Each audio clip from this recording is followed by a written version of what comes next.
अजितदादा पवार यांनी असं म्हटलं की शेतकऱ्यांनी आता स्वतः कर्ज भरण्याची सवय लावावी, फुकटाचं किती वेळ मागतात आणि असं बोलून त्यांनी खऱ्या अर्थानं शेतकऱ्याचा अपमान केला आणि त्यांच्या स्वाभिमानाला ठेस पोचवली।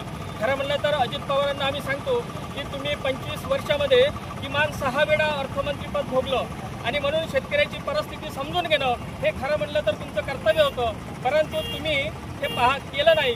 खरं म्हणलं तर देशांतर्गत जे आंतरराष्ट्रीय संघटना आहेत त्यांनी शेतीचा अभ्यास करताना असं सांगितलं की 2000 ते 2016 पर्यंत शेतकऱ्याचं 20% किमान हमी भावापेक्षा सरकारनं भाव दिले, त्याच्यामुळे त्यांचं 45 लाख कोटीचं नुकसान भारतामध्ये झालं। आणि हे अजित पवारले जर समजा माहीत नसेल तर त्याने खऱ्या अर्थानं या राज्यातल्या अर्थमंत्री पदाचा राजीनामा देणं गरजेचं आहे। आणि म्हणून आम्ही जे मागतो हे आमच्या किमान हमी भावामधून तुम्ही जे चोरलं, आम्हाला ज्या हमी भाव दिला नाही आणि त्याच्यातून जे आमची लूट झाली त्या लुटीतून आम्ही आमची कर्जमाफी मागतो। हे आम्ही कोणाला फुकटात मागत नाही किंवा कोणाला भीक मागत नाही, तर आमचं देणं हे सरकारच्या तिजोरीमध्ये आहे। आम्हाला 45 लाख कोटीनं 15 वर्षामध्ये तुम्ही लुटलं, हेच देणं आम्ही आमचं वापस मागतो। आणि म्हणून तुमचं जे हे वक्तव्य आहे हे शेतकरी विरोधी वक्तव्य आहे, हे वक्तव्य तुम्ही ताबडतोब वापस घ्यावं, अन्यथा अर्थमंत्री पदाचा राजीनामा देऊन तुम्ही मोकळा व्हावं। तुम्ही कोणत्याही सरकारमध्ये अर्थमंत्री असताना सुद्धा तुम्ही शेतकऱ्याचं जे अर्थशास्त्र आहे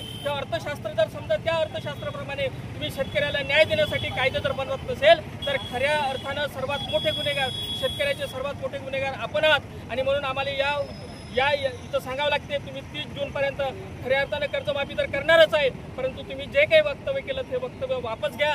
आमचंच देणं त्यांच्याकडे आहे आणि तुम्ही मात्र शेतकऱ्यासाठी किती देऊ का देऊ फुकट मागण्याची सवय लागली असं जेव्हा म्हणत असेल, परंतु याच देशामध्ये काही कॉर्पोरेटचं काही भांडवलदाराचं 16 लाख कोटीचं कर्ज माफ केलं, त्याच्यावर अर्थमंत्री एकही शब्द बोलत नाही। म्हणून हा खऱ्या अर्थानं हा भांडवलदाराचा भडवा आहे। भांडवलदाराचा भडवा म्हणून या देशातलं राज्यातलं राजकारण जर करत असेल तर यानंतर शेतकरी चालू देणार नाही आणि तुला याच्यानंतर सरकारच्या अर्थमंत्री खात्यावर खऱ्या अर्थानं राहण्याचा नैतिक अधिकार नाही, म्हणून तुम्ही राजीनामा द्यावा, हेच खऱ्या अर्थानं आम्ही या ठिकाणी मागणी करतो। महाएल्गार